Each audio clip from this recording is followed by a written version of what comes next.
runs that bury you, and they effectively end the game.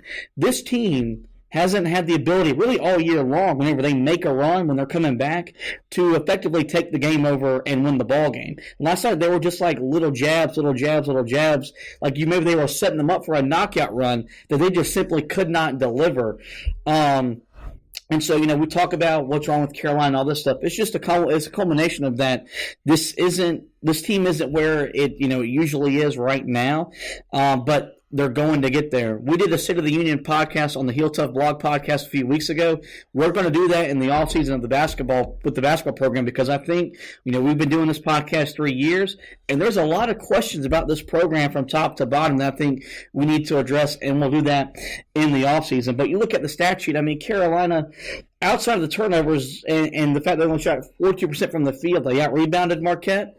They had more offensive rebounds, more second chance points, more bench points, more points in the paint, heck, even more fast break points, and they lost. So I think it just kind of shows you the weirdness of this season that this team is still going through, whether it's COVID or whatnot. But nonetheless, a really damning loss at an inopportune time. And the worst thing is that it doesn't get any easier for this team, because they got to turn around and play again on Saturday against a team that's already beat them once this year, and that's Florida State. And when we were looking at this game a few weeks ago, it was a game that, if Carolina had lost, it wasn't really going to kill you, because Florida State's playing at a really high level. They're probably playing the best basketball in the ACC right now. But now this game kind of has the feeling of a must-win for this team. A lot like Louisville felt last week. This game feels like a must-win, because you get a chance to get a quad one win on your resume and really get this bad loss out of your system. But it's going to be a tough challenge, because, as I mentioned, you've already lost to this team once, and this team is coming off a blowout win over Miami. They beat Virginia by 20 points a few weeks ago. They're beating teams right now rather handedly, and this is a team that Leonard Hamilton last year had that won the ACC regular season. If the NCAA tournament would have been played, they would have been a favorite to make the Final Four, and the Seminoles are once again a Final Four worthy team that's coming to Chapel Hill on Saturday. Yeah, they have definitely put themselves in a great position right now. They look like similar, probably not at the same level, but similar to the team that we saw last year. That could end up potentially making that run like you were talking about if enough things were to go right and if they were to draw the right bracket. And that's, if that's where you are, and I think a lot of people might be there as well, that this is a must-win, that's a really, really tough situation for the Tar Heels to be walking into, especially after the way they played the other night. But I think that one thing that they're gonna look at and know coming out of this game is that you have got to bring your A game every time you step out on that court. And, I know they were probably going to do that anyways in this one, but there is going to be a level of desperation that they may not have had coming into this game had they won that game against Marquette. Mm-hmm. Because if I'm Roy Williams, really, I don't care if Roy doesn't even say it to him, which he may or may not. He may be a guy that looks at where they are, seating-wise. He may not be. But these guys should know in their own minds that as of right now, your tournament resume is not looking as good as it was just the other day, heading into the game on Wednesday night. You have got to come out in this game and tell yourself that this is a game that we have to win. And you've got to take that mindset into the game against Syracuse, the game against Duke, and the ACC tournament. So, it's a really tough matchup. I'm not in that boat just yet. I think if they lose this game, they're not quite out of it. But if they lose this game, your margin for error is none. You pretty much have to. You've got to win out the rest of the regular season, and you've got to do some pretty severe damage in the ACC tournament, or else you are not going to be going to the NCAA tournament. If you win this game, it's a completely different outlook. I don't know if it quite outweighs the loss to Marquette. I think it probably balances it out rather well and puts you back in a similar spot to where you were earlier in the week, but it's a lot to ask going up against the Florida State. And yeah, I mean, as we've mentioned, I mean, we hear it all the time in the ACC that Leonard Hamilton is one of the country's more underrated coaches. I think now, over the last couple of years, and I think, good for him, because I'm someone that, I don't really have any ill will towards Leonard Hamilton. I know, we've struggled there at times, but I generally like him as a head coach. He's starting to get the recognition now as one of the country's better coaches at a non-blue blood program. And I think that, Carolina's coming into this game, they're going to be a heavy underdog. So we'll see if they can thrive in that role like Marquette did Wednesday. Right. Let's go back to look at the loss earlier to Florida State back in January, which was a loss that when Carolina got beat, we left that game feeling actually encouraged because they went into a place where they don't normally play very well and they competed really hard, ultimately losing 82-75. But it's hard to win games when you give up 50% shooting from three like they did in that game. They got out rebounded by Florida State 30-29. And they gave up 40% shooting from the field. And then, Carolina turned the ball over 14 times. So you look at those numbers right there and you realize you got to play better in terms of guarding the three-point line and taking care of the basketball. You also got to do your best to contain MJ Walker. And I say contain because there's no stopping that man. He's one of the best guards in the ACC, and he's going to be a problem for Carolina's young and inexperienced backcourt. And so I think, that's where this game's going to be won for Carolina because Florida State's one of the very few teams that has the size and the athleticism to match up with Carolina's front court. You saw that the first matchup with Koprivica. He had 10 points, 9 rebounds.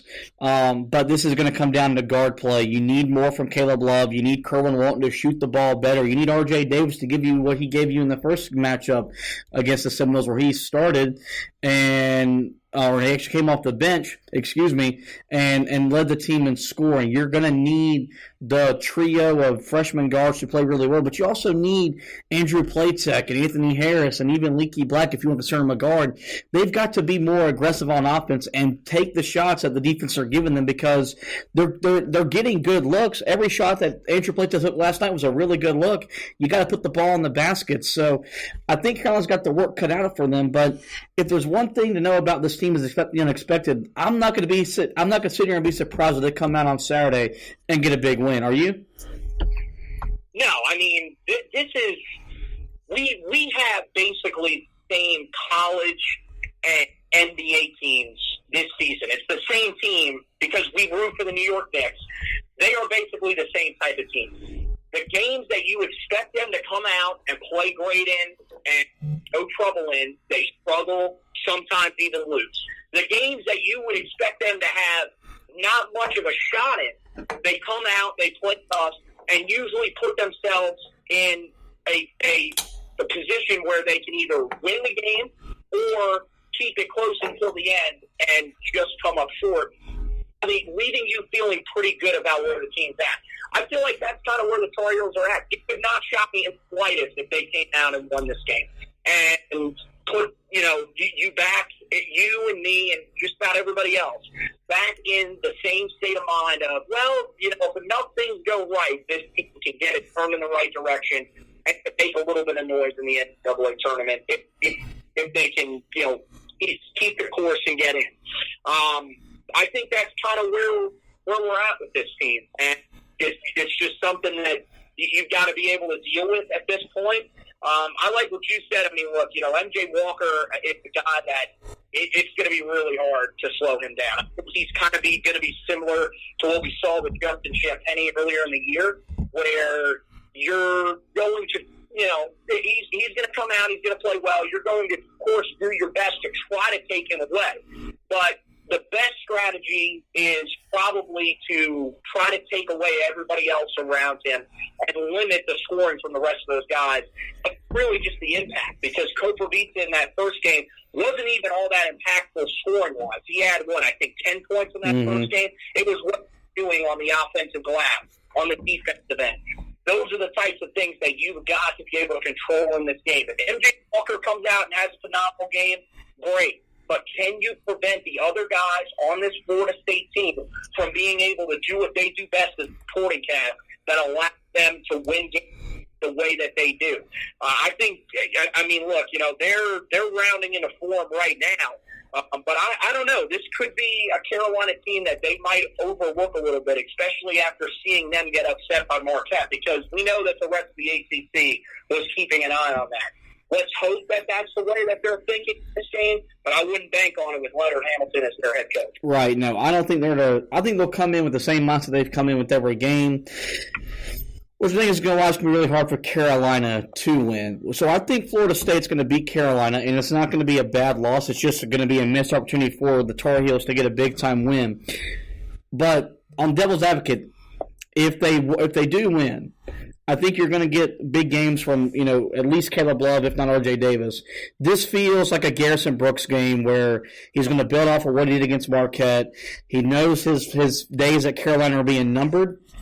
I don't think that guy wants to miss the NCAA tournament in his final season as a Tar Heel. So keep your eye out on him to maybe put his team on his back and kind of lift Carolina to victory. Who do you have winning on Saturday in the Smith Center? Yeah, unfortunately, I'm going to go with Florida State in this one. I just think there's too much talent from Florida State. We were sitting there talking about the teams a few weeks ago that could round into form and win this ACC.